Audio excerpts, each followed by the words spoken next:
안녕하세요. 햇살 책방입니다. 오늘은 몸이 되살아나는 장습관이라는 책에 대해 이야기해 볼까 합니다. 우리 몸의 건강과 직결된 장. 이 작은 기관이 어떻게 우리의 전반적인 건강, 면역 시스템, 심지어는 우리의 기분까지도 영향을 미칠 수 있는지 알고 계셨나요? 이 책의 저자인 김남규 교수는 장내 미생물의 균형이 우리 몸의 건강을 유지하는 데 얼마나 중요한지, 그리고 이 균형이 깨질 때 발생할 수 있는 여러 건강 문제들에 대해 설명합니다. 오늘 리뷰에서는 이 책의 핵심 내용을 자세히 파헤치고 건강한 장습관이 왜 이렇게 중요한지와 그것이 우리의 삶에 어떤 긍정적인 변화를 가져올 수 있는지에 대해 이야기해 보려고 합니다. 장의 차이가 곧 건강의 차이다. 많은 사람들이 말하는 소확행 중 하나는 아프지 않고 건강하게 오래 사는 것이 아닐까 싶다. 건강한 몸은 음식의 영향을 많이 받는다. 요즘은 24시간이 부족할 만큼 바쁘게 사는 사람들이 많아지면서 식사를 빠르게 준비해서 먹을 수 있는 레토르트 식품이나 패스트푸드가 인기다. 뿐만 아니라 맛을 좋게 하기 위해 인공 감미료나 액상 과당 등 식품 첨가물의 사용 빈도가 증가하고 있다. 흔히 단짠이라고 부르는 단맛과 짠맛이 결합한 음식은 음식점이나 마트에서 흔히 볼 수 있다. 이러한 음식들은 배달을 통해서도 쉽게 접할 수 있다 보니 매키니를 고칼로리 음식으로 해결하는 건 어려운 일이 아니다. 당연한 이야기지만 고칼로리 음식과 과음 등은 사람들을 살찌운다.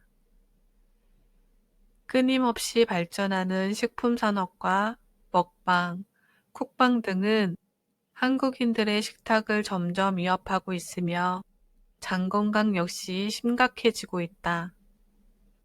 신체와 정신의 건강은 행복한 삶을 살기 위해 견고하게 유지해야 하는 두 개의 축이다. 이 중 어느 한 축이라도 무너지거나 불균형이 생기면 예기치 않은 큰 어려움에 직면하게 되고 그 결과 영혼의 온전함도 기대하기 어렵다. 나는 외과 의사로서 신체와 정신의 건강이 굉장히 중요하다고 생각한다. 전공 분야가 대장외과인 만큼 장 건강이 신체와 정신에 강력한 영향을 미치는 것을 알고 있기에 평소에도 장의 면역력이 높아지는 식단을 선호한다. 장 건강을 위해 내가 노력하는 것 중 일부는 다음과 같다. 가급적 규칙적으로 식사하고 섬유질이 많은 음식을 먹는다. 생선과 육류를 1대1 비율로 먹고 유산균이 풍부한 발효식품을 먹는다. 특히 김치와 된장국을 추천한다. 신체의 건강만큼 중요한 것이 정신 건강이다. 급변하는 현대사회에서 많은 요인들이 현대인들의 정신 건강을 위협하고 있다.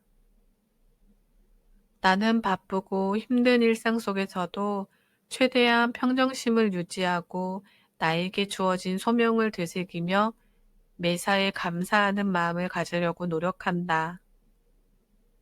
장이 건강하면 피부도 좋다. 비정상적인 장 활동은 장내 노폐물 축적을 유발하고 이로 인한 면역 기능의 불균형은 피부 트러블을 야기한다. 따라서 규칙적인 운동을 통해 장이 건강해지면 피부 관리에 도움이 된다. 더 나아가 운동은 혈액순환을 도와 피부에 새로운 산소와 에너지를 공급하여 피부 재생 효과가 있다. 따라서 식이섬유가 포함된 식품 섭취를 통해 장내에 다양한 유익균이 살 수 있도록 해야 한다. 장내 미생물 환경을 좋게 하면 자연히 아토피나 피부 질환에서 벗어나 피부 미인이 될 수 있다. 장 마사지는 정말 효과가 있을까? 소아에게 적용할 수 있을 만큼 인체에 부작용이 적고 손쉽게 따라할 수 있는 변비 완화 치료법 중 하나가 장 마사지라고 할 수 있다. 장 마사지는 장의 연동 운동을 촉진시켜 음식물을 소장에서 대장까지 원활하게 이동시킨다. 달고 맵고 짠 음식이 변비를 부른다.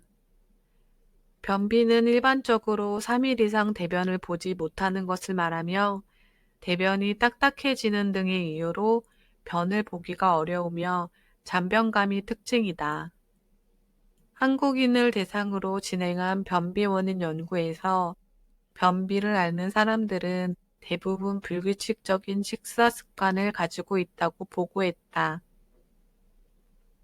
하루 약 20g에서 25g의 식이섬유와 약 2리터의 수분 섭취를 통해 초기 변비 증상을 완화할 수 있다. 또한 운동을 통해 장 운동을 활발하게 해주는 것이 중요하다. 우리가 스트레스를 받거나 우울한 생각이 드는 이유는 세라토닌 호르몬이 부족해서이다. 기분을 좋게 만드는 행복 호르몬인 세로토닌은 대부분이 장에서 나오고 뇌에서 나오는 것은 20% 미만에 불과하다.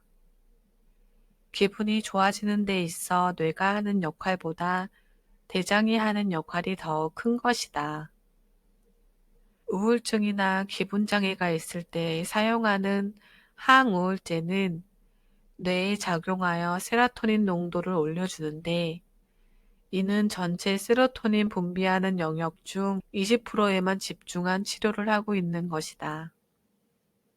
장내에 가스가 팽만하고 변비가 있으면 우울하고 몸의 컨디션이 나빠진다. 또한 우울증과 정신건강 장애 시 장 건강이 나빠지는 것도 종종 관찰된다. 실제 동물 실험에서 락토바실러스 유산균을 섭취한 쥐는 섭취하지 않은 쥐에 비해 불안 행동이 적었고 스트레스 호르몬 수치도 훨씬 낮았다. 짧은 사슬지방산, 단쇄지방산은 단어 그대로 사슬고리가 짧은 지방산이다. 체내에서 분해 및 소화가 되는 과정을 통해 만들어지는 지방산이 수십 개의 사슬을 갖는 반면 짧은 사슬 지방산은 5개 내외이다. 짧은 사슬 지방산은 지방의 소화 과정에서 만들어지지 않는다. 이름만 보면 지방이 많은 음식과 관련이 있을 것 같지만 야채, 과일, 곡물 등에서 얻을 수 있다. 좀 더 구체적으로 말하자면 식이섬유의 분해 과정으로 만들어진다. 짧은 사슬 지방산은 인간이 스스로 소화하지 못한 탄수화물을 대장의 미생물들이 발효를 통해 만들어낸 것이다. 짧은 사슬 지방산은 대장 점막을 보호하고 염증을 억제한다. 그렇다면 내 몸을 살리는 짧은 사슬 지방산은 어디서 얻을 수 있을까? 짧은 사슬 지방산은 특히 김치가 재료가 된다고 할 수 있다.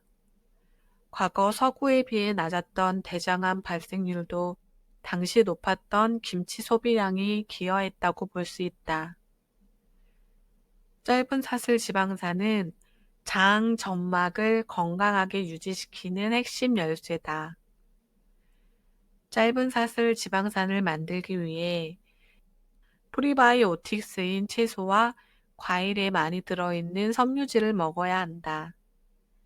하지만 최근 식생활이 서구화되고 가공식품과 패스트푸드, 밀가루, 동물성 식품을 즐겨 먹게 되면서 섬유질 공급이 줄어들었다. 짧은 사슬 지방산이 줄고 장 점막이 손상됨에 따라 독소와 노폐물이 장에 오래 머물면서 염증이 증가하고 결국에는 대장암 발생이 증가하고 있다. 따라서 짧은 사슬 지방산을 늘리기 위해 유익균과 이들의 성장에 도움이 되는 채소와 과일은 장 건강에 반드시 필요하다. 변비에 식이섬유가 답인 이유. 식이섬유는 크게 수용성과 불수용성으로 나뉜다.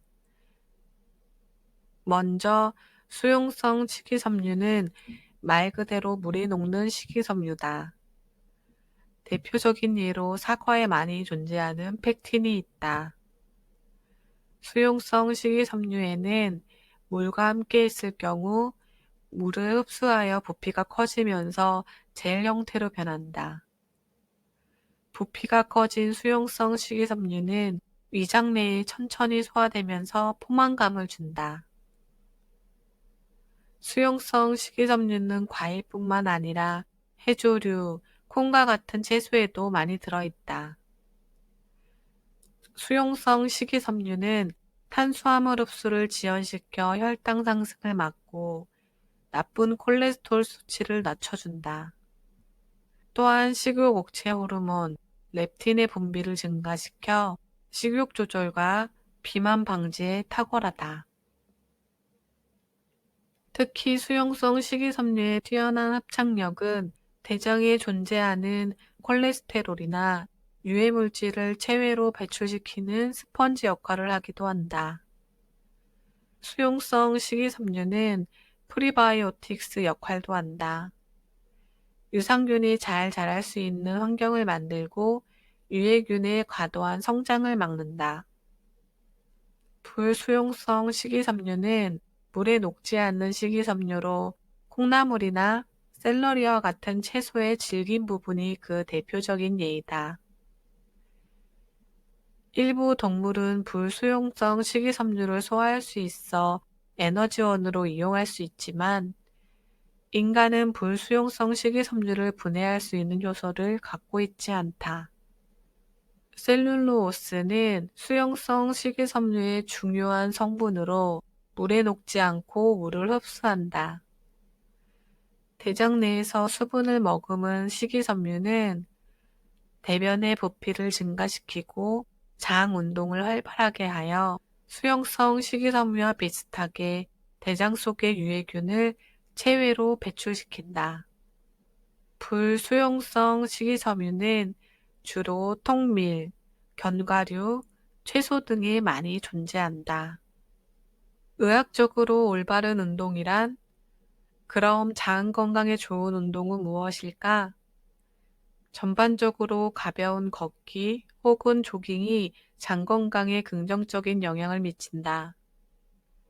최근 연구들에 의하면 적절한 유산소 운동은 장내 세균총의 다양성을 증가시켜 장 건강을 개선한다고 보고 있으며 운동선수 혹은 체력이 좋은 일반인의 장내 세균총이 더욱 다양하게 존재한다는 것을 발견했다.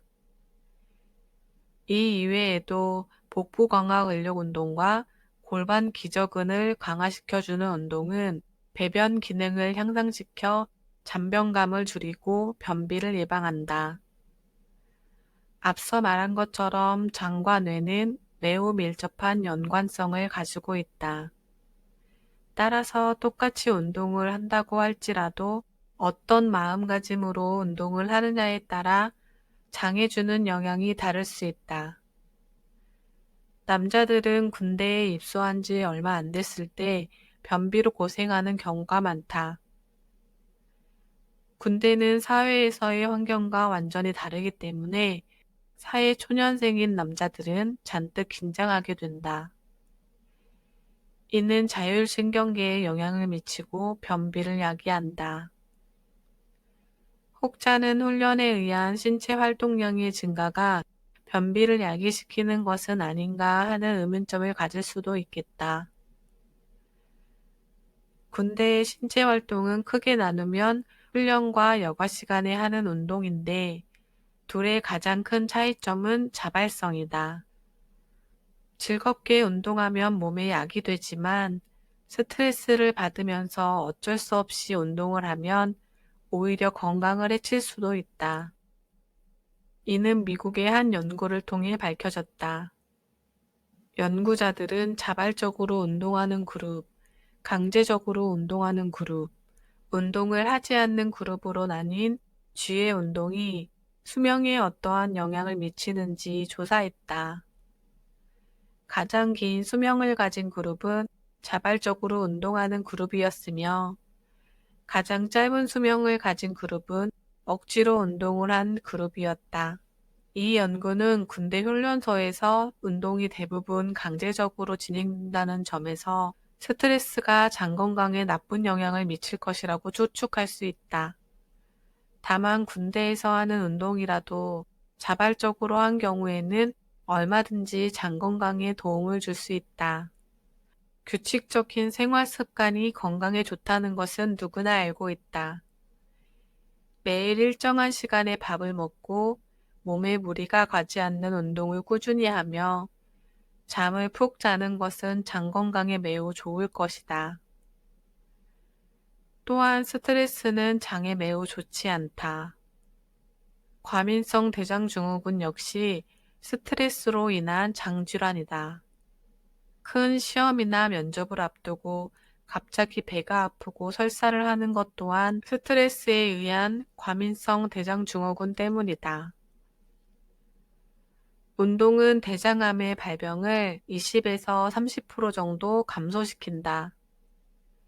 뿐만 아니라 운동을 전혀 하지 않는 대장암 환자들에 비해 조금이라도 운동을 하는 환자는 재발이 약 30% 정도, 그리고 운동을 주당 3시간 정도 하는 사람은 재발이 약 50% 정도 감소했다. 운동이 대장암의 재발을 줄이는 가장 큰 요인 중 하나는 인슐린 저항성을 개선시킨다는 점이다. 운동으로 인한 인슐린 저항성 개선은 혈중 인슐린을 낮추고 이는 대장암 재발 예방에 직접적인 영향을 준다. 암 생존자는 매일 하루 30분 정도의 걷기 운동과 하루 2세트 정도의 스트레칭 운동을 했다. 운동에 참여한 대장암 생존자들은 배변 문제가 개선돼 삶의 질 또한 향상되었다.